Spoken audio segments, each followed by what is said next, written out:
Mbote na batu nyonso bokolanda video oyo. Nzambe alola abatela apambola mabota na bino. En tout cas, trop c'est trop. Na ba meilleurs amis, na ba camarades ya membres de la Chine, na bato nous sotomona na ba réseaux sociaux. Donc to yebite loko ni amabe bazo préparer pour na membre de la Chine. Mais boye bango. Omoni maloba nyonso to mabe obino bozo bimisa. Pour na membre de la Chine na mwana na ye. Et kozongela bino moko. Boye bango le karma existe. Donc biso tozo tigela bino kaka nzambe. Donc toujours bino mutema mabe na mwana ya bato. Na yoka ki Sarah azokana ke mwana membre de la Chine okokisa 10 ans ta okufa. Mais boye bango obino boluka bolona pona mwana ya Karine ekozongela bino moko. Na yoka ki kimpi ba mususu donc bana bango ta okokisa ba 15 ans so pe bango bakozala te. Nini bino bozo préparer pour la membre de la Chine. Bino bokanti bino bokoboma ye amona 15 ans ya mwana na ye te boye bango komona 15 ans ya mwana na ye. Mabe obino boluka ekoi la membre de la Chine. Retour à l'expéditeur et kozongela bino moko. Boye bango le komi kolekisa. Ki mutema mabango moninga mwasa sang sarabino kimia boye. Kindo kinabino komo mona na mpoasa. Tout le monde voir même na meilleur ami. Mutu balia ba mela balata na balala ba place moko. Ndenge azo balukila moninga kaka boye na misu na biso nyonso tu. Donc ye akine sangana toujours na binemi ya moninga. Donc pour nyonso wana sala ngo pona ni pas Suisse à Karine Mutema. Donc ye asepela kate Karine azala na kimia. Donc Karine a eko timbela ye a bengani ye. Meilleur ami yo Judas. Donc yonde mutu okina koteka Karine pa ya ba M23. Mais ye ba yango to tike lion nzambe. Pona na mona te camarade ya muninga qui les a toujours bien na ba ennemi ya muninga. En tout cas mukilio makambo. Et puis nyonso bino bozo kana pona Karine. Makita na bino bozo sala pona Karine. Karine a bunda na bino te. To tike li bino nzambe ba Judas. Bo mona ki sort ya Judas ndenga sukaki. To tike li bino nzambe. Nzambe na bunda pona Karine. Bino sobo kanti mukili mbimba bako ina Karine. Boko si. Biso ba oto linga ke to kozalanga pona kolinga ye. Po ki jalousie na bino na ki mutema mabe na bino. En tout cas, tozo koka susute. Trop c'est trop. To tike li bino nzambe. Botika pena mwana mwaso a respirer. Botika boko la mwana na ye na kimia. Bando ki bata mitema mabe. To landa nanu audio o na oche la bino. Réponse na bino batu oyo. Batu na solo ka oyo ba camarade ya membre de la... Celui qui bénit, c'est Dieu. On peut te critiquer, mais celui qui délivre, celui qui bénit, c'est Dieu. On peut même tout voler chez toi, mais ce qui rend riche, ce qui te rend capable est en toi. Tu as la force en toi. Tu es capable. On peut t'humilier, on peut te mépriser. C'est Dieu qui élève. La vérité. C'est-à-dire qu'ils peuvent te faire du mal en retrait persiste pendant 2 ans, 3 ans, 4 ans. Au bout, tu oublies même que Dieu te connaît. Tu as l'impression que le ciel est fermé. Mais au jour de Dieu, à la dernière seconde, il se lèvera pour toi. Amen. Il va laver ton nom. Alléluia. C'est pour ça que je disais ce matin à une personne, laissez Judas être Judas. Écris-moi ça. La vérité. Il faut laisser Judas être Judas. Et je vais vous expliquer pourquoi. This is so deep. C'est tellement profond. Les gens qui vous font du mal aujourd'hui, vous ne devez pas chercher à vous venger. Vous ne devez pas chercher à les faire souffrir. Non. Vraiment. Quelqu'un qui a juré d'être ton Judas, il faut le laisser être Judas. Et ne pas chercher. Nzamba kwa sa charge na ye. Tu as peut-être été intègre. Tu as peut-être été bien avec une personne. Tu as même montré ta loyauté à une personne. Vraiment. C'est-à-dire que tu as donné à une personne ton respect, ton amour, ta fidélité. Tu as cru en cette personne. Tu lui as donné tes organes. Et en merci, la personne t'a trahi. La personne t'a humilié, t'a méprisé, t'a même fait vraiment le vrai mal. Le monde est méchant. Il a dit qu'il a trouvé mieux ailleurs. Elle a dit qu'elle a trouvé mieux ailleurs. Elle t'a vendu pour aller. Akepa ba M23 trahi mais Amina ye. Tu as vu comment Judas a terminé, non? Donc il ne faut pas que tu te... Koto pena nenea. à trahir même de la Chine.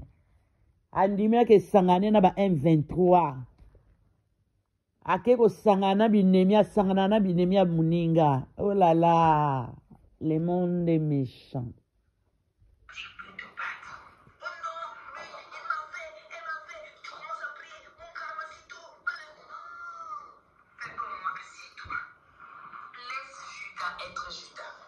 Parce que si toi tu essaies de faire, si tu essaies de te venger, Dieu va le laisser. Il va dire, comme tu n'as pas confiance en moi, vas-y faire. Dieu va estimer, mais comment toi tu veux venir mettre ton empreinte sur mon empreinte? Laisse que moi je te venge, comme ça les gens vont savoir que moi je suis ton Dieu. Mam de la Chine, makambo meilleur ami à Salakayo, kokine sangana binemi na yo. A comme un 23. Toujours contre toi, jaloux na yo ake sangana binemi. Tika nzambe ye moko, a venger na problème na yo. Yo koloba no eloko te vana no calme. Nzamba a quoi s'en charger na meilleur ami. Je préfère laisser pas te détruire. Tu comprends? Il faut laisser Judas être Judas. Tu t'assois, les gens se moquent. Mais toi, tu ne vois pas tout ce qu'on dit sur toi, tu ne vois pas ce qu'on fait, mais c'est pas possible, mais il faut réagir. Mais calm down. Sit down. Assieds-toi d'abord et observe. Va voir, Judas a trahi Jésus. Il venait juste de manger le repas.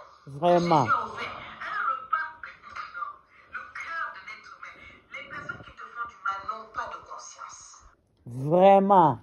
Hey, mukili makambo. Bozo yoka makamba mineno ezo bimawa. Mère ami yo nzamba kwa s'en charger na yo. Oyo salimam de la Chine.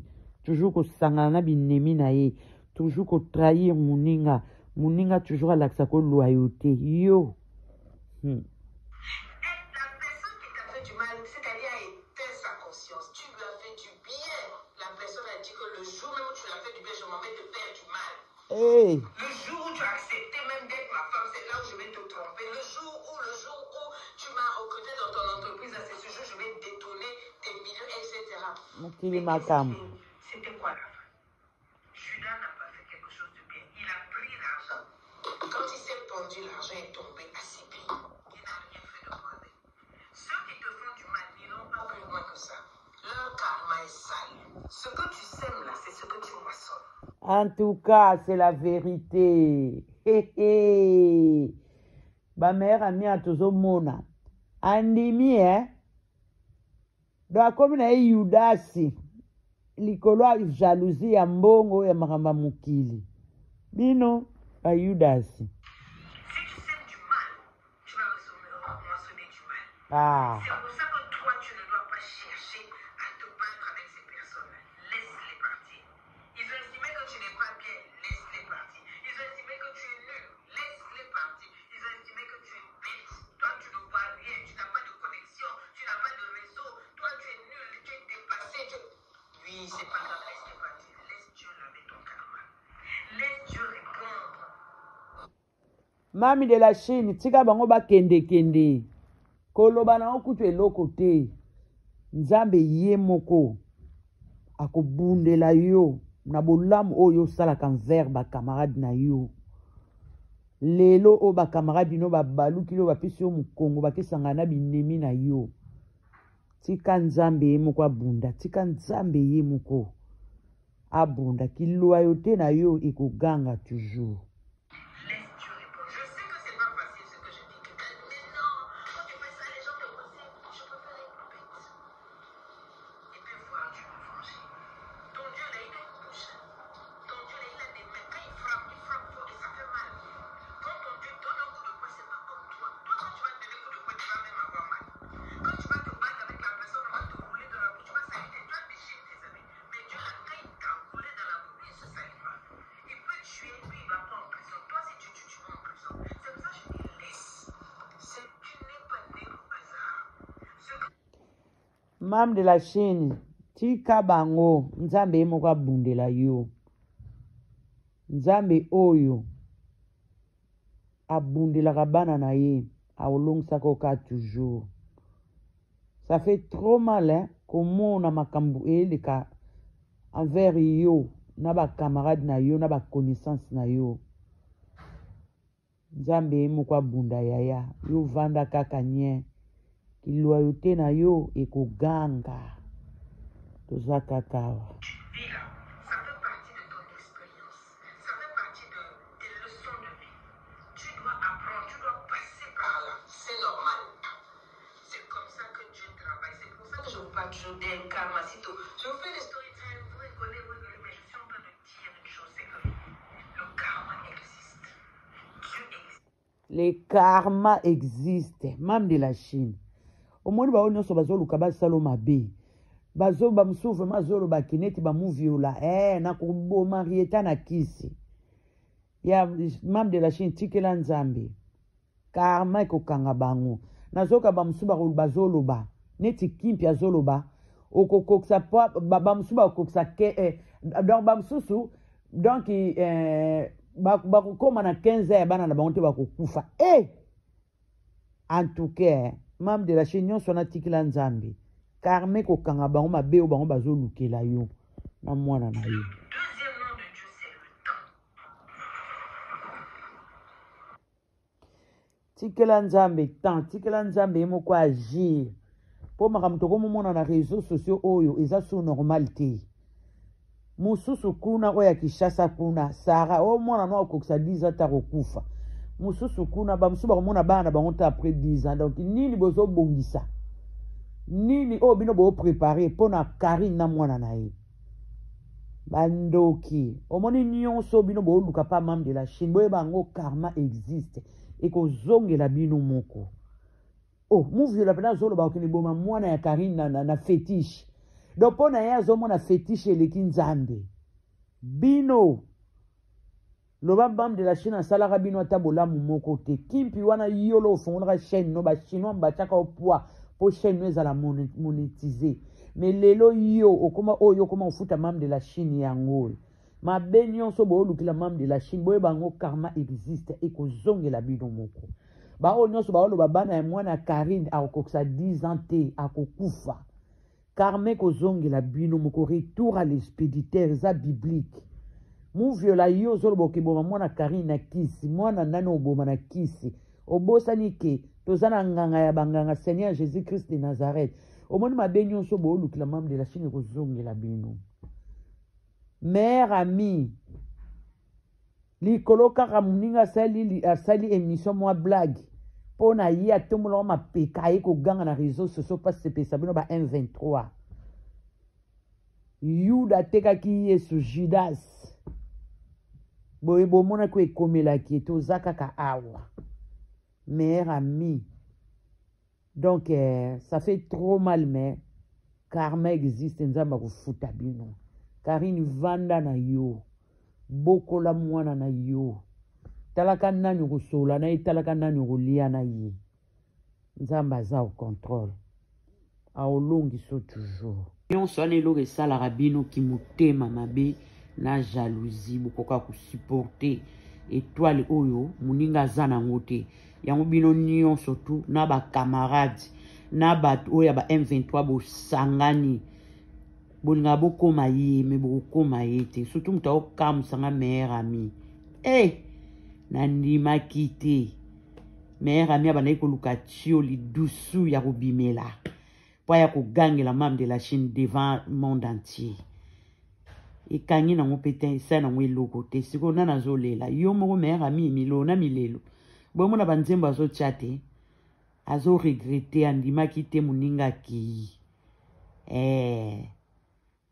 donc mukili kaka bongo membre de la Chine vanda na yo na ba chinois na yo batu mingi pe to kola na bango pe lelo tozana bango ba camarade te yango yo kaka na ba camarade malamu ka wana Jaël donc Jaël azaka reconnaissante azaka loyal. Donc, nous sommes saliés bolamu à cause de ça mabete. Donc, vanda na yo na Jaël. Po pena nene apena ko alaxa apena kaza jalouse na yo. La bomba a mon souté. balingaka koma yo nayebi te soki na taille na elongi na succès je ne sais pas lokwa atikali na kwe na ye abunda na koma yo pe na kwe na yo continue nzela na yo eza biblique nzambe ne mutu andima batu bakabwana so mundu botambo na mutu simba te bokabwani o nini kata loboko eza lokolo kati loboko vanda no yo moko yo monaka makambo no nzambe akontinue kosalela yo. Merci na batu nyonso bolandi video oyo. Au revoir.